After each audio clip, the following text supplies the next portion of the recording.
আসসালামু আলাইকুম, খুরশেদা কাকুলি আমন্ত্রণ জানাচ্ছি এনটিভির মধ্যাহ্নের খবরে। ঋতু পরিবর্তনের এই সময়েও মশাবাহিত ডেঙ্গু রোগে আক্রান্ত হয়ে মৃত্যুর মিছিল থামছে না। এ নিয়ে চলতি বছরে এখন পর্যন্ত ডেঙ্গুতে মোট মৃত্যুর সংখ্যা দাঁড়ালো 259 জনে। এর মধ্যে ঢাকা উত্তর সিটি কর্পোরেশনে 155 জন এবং ঢাকা দক্ষিণ সিটিতে 130 জন। এই মুহূর্তে রাজধানীর মহাখালীর ডিএনসিসি ডেডিকেটেড হাসপাতালে আছেন স্টাফ করেসপন্ডেন্ট সাদরিনা খন্দকার। সরাসরি যোগ দিচ্ছেন তিনি। আভা, আজকের ডেঙ্গু পরিস্থিতি নিয়ে কি তথ্য আছে আপনার কাছে?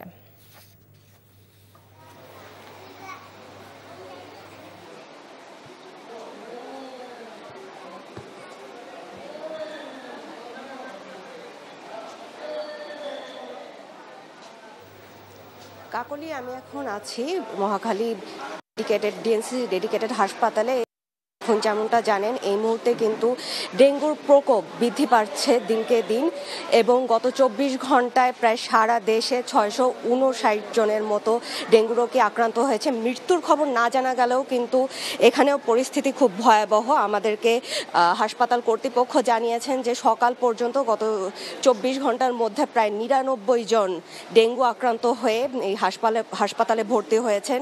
ডাক্তাররা বারবার বলছেন কিন্তু যখনই কেউ জ্বরে আক্রান্ত হবেন এবং শরীরে ব্যথা অনুভব করবেন, তখনই যত্রতত্র বিভিন্ন মেডিসিনের দোকানে বা আশেপাশের দোকানে নিজের মতো ওষুধ না কিনে সঙ্গে সঙ্গে যদি 2 দিনের বেশি জ্বর থাকে এবং ব্যথা অনুভব করেন, আশেপাশের যে চিকিৎসা কেন্দ্র রয়েছে এবং ডাক্তারের পরামর্শ নিয়ে কিন্তু সেখানে ডেঙ্গু পরীক্ষার কথা বলেছেন। এবং ডেঙ্গু পরীক্ষার সাথে সাথে যদি ডেঙ্গু ধরা পড়ে এবং রোগীর নিজের পরিস্থিতি খারাপ মনে করেন, তখন কিন্তু সাথে সাথে হাসপাতালে ভর্তি হওয়ার কথা বলেছেন। এবং তারা বারবার বলছেন যে নিজেদের সচেতনতা হওয়ার সাথে সাথে নিজেদের পছন্দ মতো ওষুধ না খেয়ে ডাক্তারের পরামর্শ নিয়ে যদি ডেঙ্গুর সাথে সাথে কিন্তু তারা নিজেদেরকে ভালো রাখতে পারবেন এবং সচেতনতা বৃদ্ধির মাধ্যমে এই ডেঙ্গুর প্রকোপ কমানো সম্ভব। কাকলি, এই ছিল আমার কাছে ডেঙ্গুর সর্বশেষ পরিস্থিতি। মহাখালীর ডিএনসিসি ডেডিকেটেড হাসপাতাল থেকে জানছিলাম ডেঙ্গু পরিস্থিতির খবর। দেশের সকল প্রাথমিক বিদ্যালয়ে ধর্মীয় শিক্ষক নিয়োগ এবং ধর্মীয় মূল্যবোধ পরিপন্থী সকল সিদ্ধান্ত বাতিলের দাবিতে জাতীয় সেমিনার 2025 অনুষ্ঠিত হয়েছে। জাতীয় মূল্যবোধ সংরক্ষণ পরিষদের আয়োজনে এই সেমিনারে দেশের সকল রাজনৈতিক দলের প্রতিনিধিরা বক্তব্য রাখেন। সেমিনারে কারিগরি ও মাদ্রাসা শিক্ষক বিভাগের সাবেক সচিব ও শিক্ষা অধিকার সংসদের উপদেষ্টা ডক্টর খ.ম. কবিরুল ইসলাম প্রাথমিক শিক্ষায় নৈতিক ও ধর্মীয় শিক্ষার গুরুত্বের উপর প্রবন্ধ উপস্থাপন করেন। সেমিনার থেকে সকল প্রাথমিক বিদ্যালয়ে যোগ্য ধর্মীয় শিক্ষক নিয়োগ, নৈতিকতা ও মানবিক মূল্যবোধের ভিত্তিতে শিক্ষানীতি সংস্কারের রূপরেখা প্রণয়ন সহ 3 দফা দাবি উপস্থাপন করা হয়। এ সময় বিএনপির স্থায়ী কমিটির সদস্য সালাউদ্দিন আহমেদ, জামায়াত ইসলামীর সেক্রেটারি জেনারেল অধ্যাপক মিয়া গোলাম পরওয়ার, ইসলামী আন্দোলনের আমির সৈয়দ মোহাম্মদ রেজাউল করিম, এনসিপির দক্ষিণাঞ্চলের মুখ্য সংগঠক হাসনাত আবদুল্লাহ সহ গণ্যমান্য ব্যক্তিবর্গ উপস্থিত ছিলেন। মা ইলিশ রক্ষায় 22 দিনের নিষেধাজ্ঞা শেষ হওয়ায় আবারও নদীতে নেমেছেন জেলেরা। দীর্ঘ বিরতির পর আবারও ইলিশ শিকার ও বেচা কেনায় প্রাণচাঞ্চল্য ফিরে এসেছে নদ নদী ও মাছঘাটে। তবে প্রথম দিন আশানুরূপ ইলিশ না পেয়ে কিছুটা হতাশাও প্রকাশ করেছেন তারা। চাঁদপুর সদর, হাইমরচর ও মতলব উত্তর উপজেলার বিভিন্ন পয়েন্টে নদী থেকে ধরা ইলিশ সহ অন্যান্য মাছ নিয়ে স্থানীয় আড়তে আসছেন তারা। তবে অধিকাংশ ট্রলারে মজুতকৃত ইলিশ দেখা গেছে।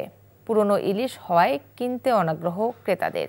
এদিকে দীর্ঘ 22 দিন বন্ধ থাকার পর চাঁদপুর বড় স্টেশন মাছঘাটে শুরু হয়েছে ইলিশ সহ সব ধরনের মাছের বেচাকেনা। সকাল থেকে ঘাটে দেখা গেছে ক্রেতা বিক্রেতার ভিড়। আড়তদার, শ্রমিক ও ব্যবসায়ীদের মাঝে ফিরে এসেছে কর্মচাঞ্চল্য। জেলেরা জানিয়েছেন নদীতে এখনো ইলিশের দেখা মিলছে কম, তবে কয়েকদিনের মধ্যে পর্যাপ্ত ইলিশ ধরা পড়বে বলে আশা করছেন। এ বিষয়ে বিস্তারিত জানাতে চাঁদপুর থেকে সরাসরি যুক্ত হচ্ছেন সহকর্মী শরীফুল ইসলাম। শরীফ, জেলেরা কেমন ইলিশ পাচ্ছেন এবং দাম নিয়ে কি বলছেন ক্রেতারা?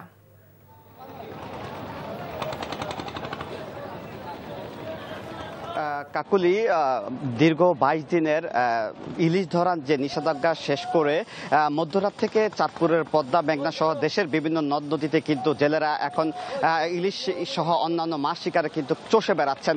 আমরা সকাল থেকে দেশের অন্যতম বৃহৎ বড় স্টেশন মাছঘাটে এসে দেখেছি যে আসলে অর্ধ শতাধিক যে জেলের ট্রলারগুলো রয়েছে সেখানে এসেছেন এবং তারা কিন্তু এখান থেকে ইলিশ সহ অন্যান্য যে মাছ রয়েছেন তারা কিন্তু সেখানে বিক্রি করছেন।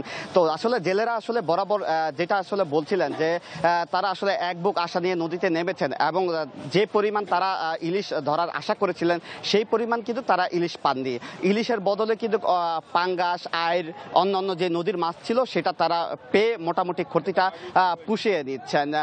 আরেকটা বিষয় হচ্ছে যে গত বছরের তুলনায় এই বছর অভিযানটা অত্যন্ত সফল হয়েছে। আরেকটা বিষয় হচ্ছে যে চাঁদপুরে পদ্মা মেঘনা নদী সহ দক্ষিণাঞ্চলের মজুদ কিছু ইলিশ কিন্তু চাঁদপুর বড় স্টেশন মাছঘাটে নিয়ে আসা হচ্ছে। দীর্ঘ 22 দিন পর মাছ ধরা শুরু হওয়ায় হাক ডাকে মুখর রয়েছে এখানকার পরিবেশ, কর্মব্যস্ততা বেড়েছে শ্রমিক ও ব্যবসায়ীদের মাঝে। তো প্রথম দিন হিসাবে আসলে আজ পর্যন্ত প্রায় 400 থেকে 500 মণ ইলিশ সরবরাহ হয়েছে। হয়তো দিন বাড়ার সাথে সাথে ইলিশের সরবরাহটা আরো বাড়বে। তো এই ছিল ইলিশ ধরার প্রথম দিনের সর্বশেষ। কাকুলি। দর্শক, জানছিলাম ইলিশের বাজারের খবর।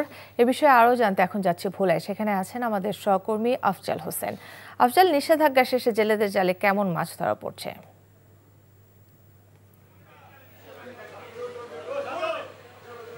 হ্যাঁ, আমি এই মুহূর্তে রয়েছি ভোলার তুলাতুলি মেঘনা নদীর পাড়ে, যে মাছঘাটটি দেখছেন। এই মাছঘাটটিতে আমি সকাল থেকে এখানে আসছি এবং এখানকার জেলেদের সাথে আমি কথা বলেছি। তারা যেটা জানিয়েছেন যে এবছর তারা যে সরকারি যে নিষেধাজ্ঞা ছিল সেই নিষেধাজ্ঞাটি তারা সঠিকভাবে পালন করেছে, তারা নদীতে নামেনি। তবে বেশ কিছু তেঁতুলিয়া নদীর পাড়ে বেশ কিছু জেলে রয়েছে, যে জেলেরা ছোট ছোট নৌকা নিয়ে তারা নেমেছে। এবং এবার যে ভোলার যে প্রশাসন যে কঠোরতা দেখিয়েছে তা আসলে অতীতে এমনটা হয়নি। এখানে গুলি করা হয়েছে, জেলেরা কোস্টগার্ড এবং ম্যাজিস্ট্রেটের উপরে হামলা চালিয়েছে, আহত হয়েছে বেশ কিছু লোকজন এবং আটকও হয়েছে। এই যে একটা ঘটনা ঘটেছে, এরকম প্রতিনিয়ত ঘটনা এই গত মাছ ধরা নিষেধাজ্ঞার মধ্যে ঘটেছে এবং প্রশাসন জানিয়েছে যে তারা এবার মাছ ধরার নিষেধাজ্ঞার ব্যাপারে এটা পালন করার ক্ষেত্রে তারা কঠোর ছিল। তো এই ছিল ভোলা থেকে আসলে সর্বশেষ আমার কাছে। দর্শক, জানছিলাম নিষেধাজ্ঞার পর মাছ ধরার খবর। এই ছিল মোথানের খবরে। এই খবরের ভিডিও সহ আপডেট জানতে ভিজিট করুন এনটিভি অনলাইন www.ntvbd.com। এছাড়াও এনটিভির জনপ্রিয় সব অনুষ্ঠান ও খবরের আপডেট জানতে ভিজিট করুন আমাদের ইউটিউব ও ভেরিফাইড ফেসবুক পেজ। দুইটায় দুপুরের খবর দেখার আমন্ত্রণ রইল। ধন্যবাদ সবাইকে।